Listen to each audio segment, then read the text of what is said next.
Kung mapapansin mo nitong mga nakaraang linggo, parang tahimik lang sa XRP. Walang malalaking breakout, walang matitinding pump, pero huwag kang magpapaloko sa katahimikan na yan. Bilang isang crypto enthusiast, masasabi ko na madalas ang pinakamalalakas na galaw ay nagsisimula sa ganitong mga sandali. Ayon po kay Steph is Crypto, isang kilalang technical analyst, may nabubuong bullish RSI divergence sa daily chart ng XRP. Ito po ay isang signal na hindi po basta-basta lumalabas. At kapag nagpakita po ito, kadalasan ay may mas malalim na kwento sa likod. Para po sa atin, bilang mga traders, investors at saka holders, mahalagang maintindihan po natin kung ano ang ibig sabihin nito dahil tayo po mismo ang direktang apektado ng galaw na ito sa market. At ayan, ano nga ba ang bullish RSI divergence at bakit ito mahalaga kay XRP? Ang RSI o Relative Strength Index ay isa pong momentum indicator na sumusukat kung gaano kalakas ang buying at saka selling pressure.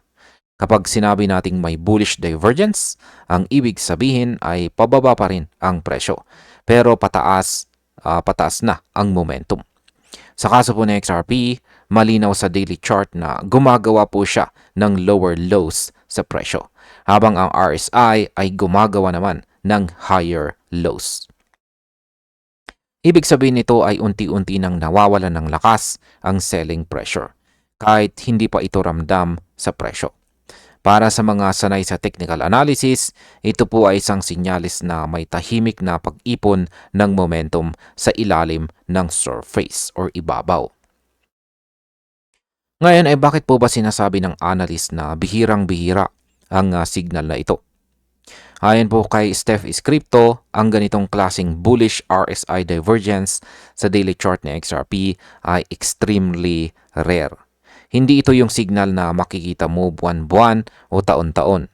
Ang huling beses na lumabas ito ay noong taong 2022, malapit mismo sa bear market bottom kung saan nag-trade sa XRP sa paligid ng 0.28.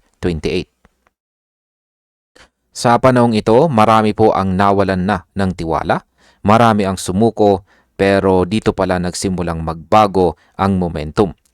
Pagkatapos po ng signal na iyon, nag-stabilize sa XRP, nag-reverse at kalaunan ay pumasok sa isang agresibong rally. Kaya hindi po nakakapagtaka kung bakit seryosong binabantayan ng mga analyst ang kasalukuyang setup. Ngayon ay ano naman po ang ipinapakita ng kasalukuyang daily chart ng XRP. Sa kasalukuyang chart, makikita po natin na si XRP ay gumagalaw pababa, kasabay ng isang descending support line. Nagsimula itong mabuo matapos po ang flash crash noong unang bahagi ng October. Simula noon, tuloy-tuloy po ang gradual downtrend ng presyo, pero sa kabila nito, ang RSI ay dahang-dahang umaakyat. Ang ganito pong alignment ay hindi agad nangangahulugan ng breakout. Sa halip, ipinapakita po nito na ang downside momentum ay humihina at ang market ay posibleng papasok sa transition phase.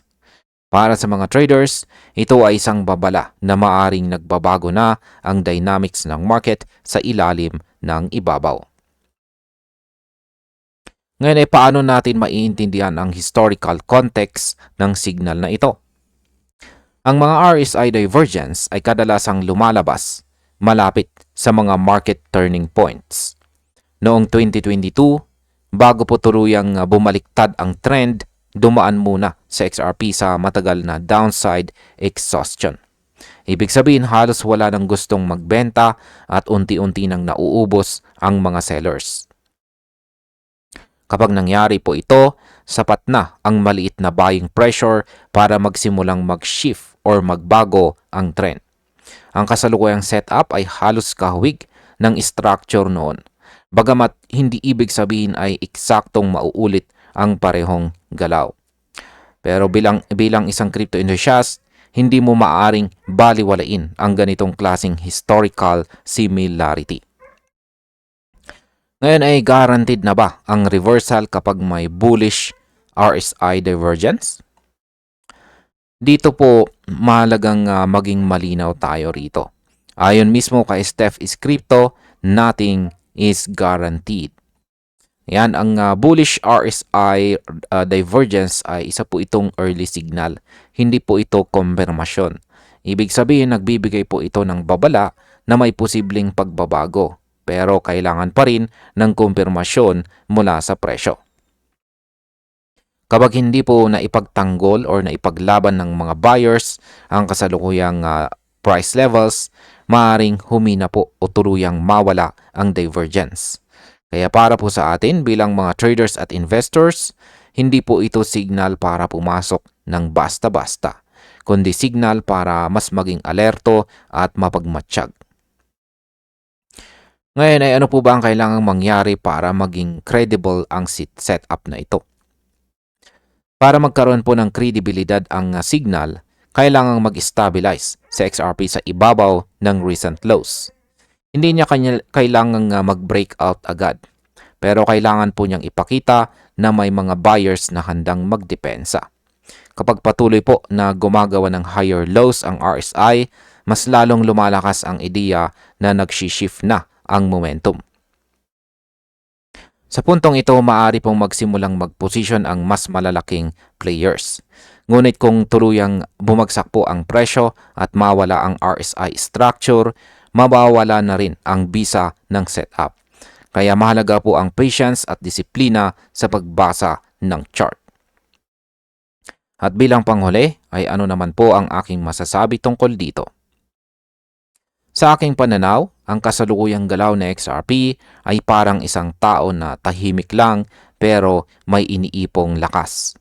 Hindi ito hype, hindi po ito instant pump, kundi isang technical condition na seryosong dapat bantayan.